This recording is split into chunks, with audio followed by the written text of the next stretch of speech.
Welcome to How to Get What You Want.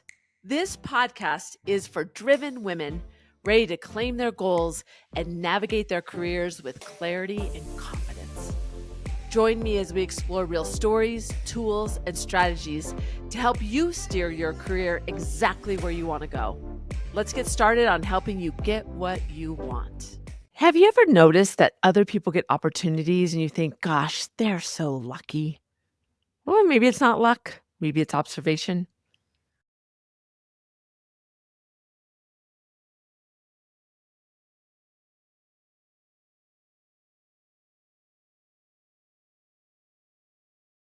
Hey, friend, I am so happy that you made the choice to be here with me today. I am talking about a topic that is really important to me, and it's all about observation. And I think it's really important because I suffered the consequences of being the path of least resistance. And when I told my daughter, my oldest daughter, 31, and she's had 3 corporate jobs, so just for context, she's been around the block a little bit, and I was telling her about this topic, and she said, "Oh my gosh, mom, that's a good one because I think that the generations that are up and coming, they wait for things to come to them, so it's important to talk about this." So when you think about opportunities, we often talk about luck. And yes, right place, right time for sure. But what's interesting when I looked at the research, and this is kind of what sparked me wanting to talk about it, the inventor of Velcro, he was a guy, his name was George D. I'm gonna read it, Mestral. He invented Velcro after watching those burrs that would get really finagled within his dog's fur, and he looked at how they were able to get in there so deeply, and it was hard to get him out, and it had to do with, what what we know about Velcro, having those forces working together to make sure that they stick, and it was so interesting because I read an article about it, and it's like, that was just because of observation, and we can learn so much from observation. Had other people been that observant, and I have to also say, take initiative to move forward because we've all noticed things that we could invent, but we might not have taken the next step. But George really did. George was able to say, I think this is going to be a differentiator for us. So I looked at other research as well. Science Direct is a recent study that they said that when people deliberately watch others, they become opportunity spotters. So they look at what other people are getting experience, getting exposure, and then they reverse engineer that so that they can see that it happening for them. So then they become more attuned to that idea. And I was like, oh my gosh, there was a study about that. And the last study was this behavioral science study that HBR wrote about. They saw that employees leave developmental opportunities and stretch roles because they simply don't notice or assume it's for somebody else. They don't raise their hand. And that's what I'm so passionate about. It's like, if you are really clear about where you're going, raising your hand means, hey, why not me? Why not ask? Don't be apprehensive about asking or even hearing no, because then that's more information. And so HBR, there was actually a study about how there's opportunities that are left on the table. And it makes me think of a C-level person that talked at a leadership conference a few years ago. And she said, it's not until I was in my senior leader role that I realized that there's opportunities all around the organization. And don't know who's the best fit for that or who wants it. So she said, I look for people who raise their hand, who take initiative, who do it. So the research shows and really helps us see that opportunity and observation allow us to see it, like, changes things from black and white to color. It's like looking at and going, "Ooh, interesting. What happened here? How did that person get to present to the board? How did this person get to lead this project? What are the things, the path that happened to get that person to get that opportunity?" And sometimes we think that they earned it or it was lucky. We give these ideas around it. Actually, the first research around negotiation and women came from Linda Babcock. who was in the PhD program. She's a professor at Carnegie Mellon, and she started noticing that all of the paid TA positions were going to men. She didn't understand why. So she went to talk to the dean, and funny enough, the dean of that area of the business was her husband. And she was like, "Why are all these men getting the paid positions while all the women are getting the unpaid ones?" And he was like, "Oh my gosh, I didn't even realize that." And what he attributed it to was that the men just happened to be asking, where the women were just like, "I'll just take whatever's given to me." So it's so interesting to think about the social dynamics, the assumptions we make, and those things might get us stuck, right? Because we are making assumptions that it's not available. So being an observer of what's happening around you allows you to take a step back, to kind of zoom out and just imagine what if. Be curious about it.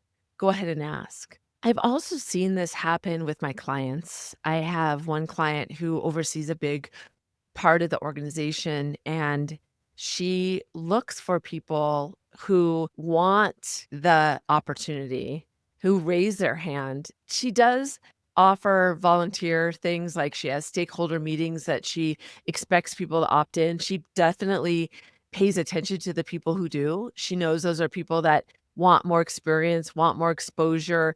They're looking to be seen, and that it has high value to her. So think about that.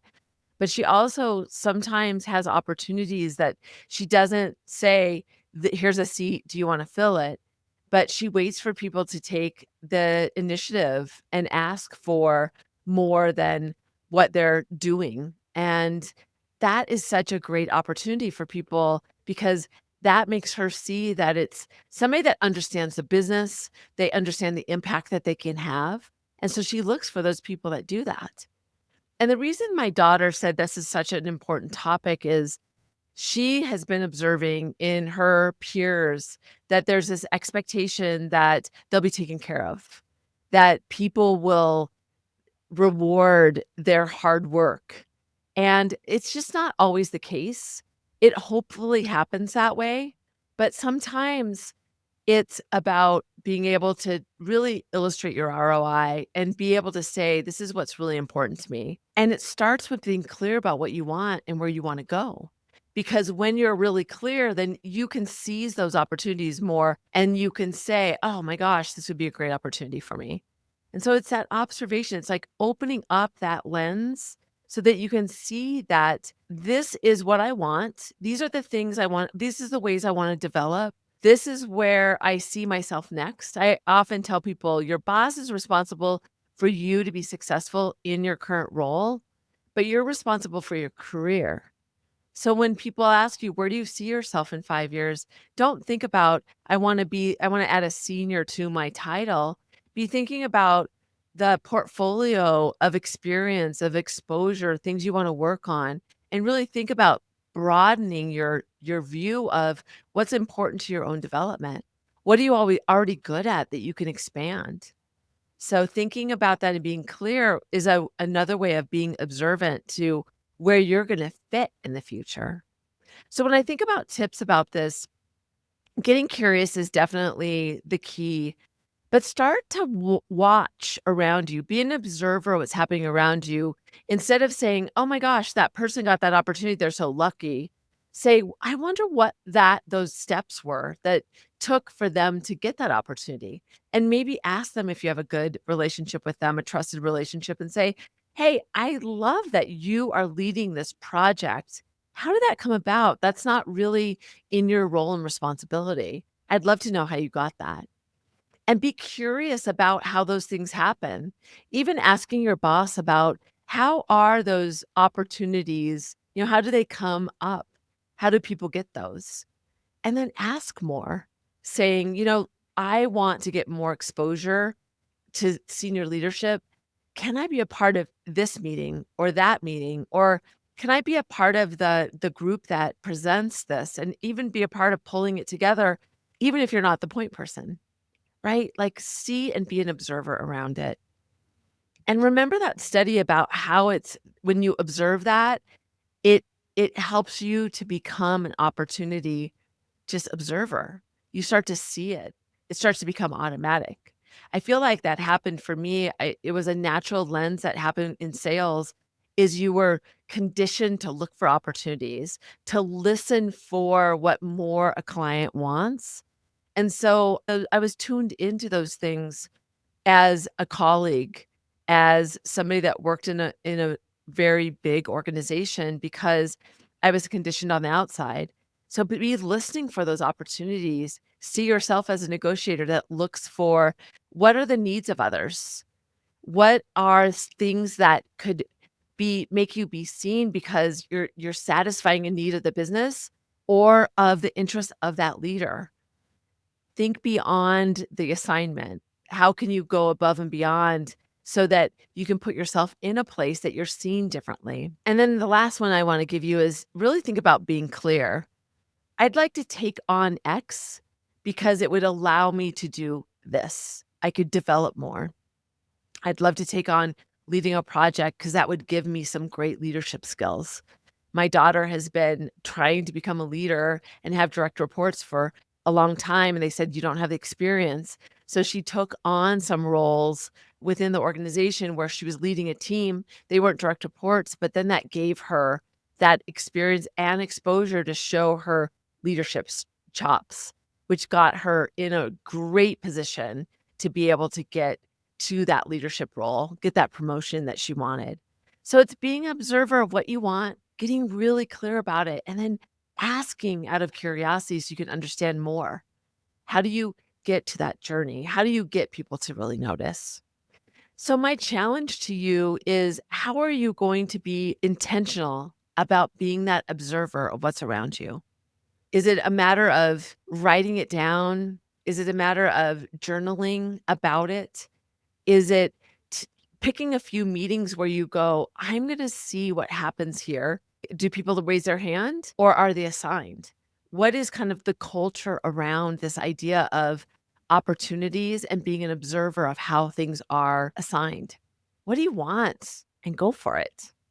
It makes it easier when you're really clear and you see that there are opportunities and you see how other people are assigned them.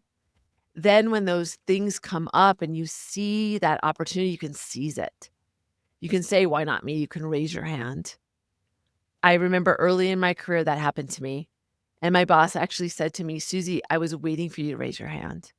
I wanted you to volunteer for it. I didn't wanna just give it to you."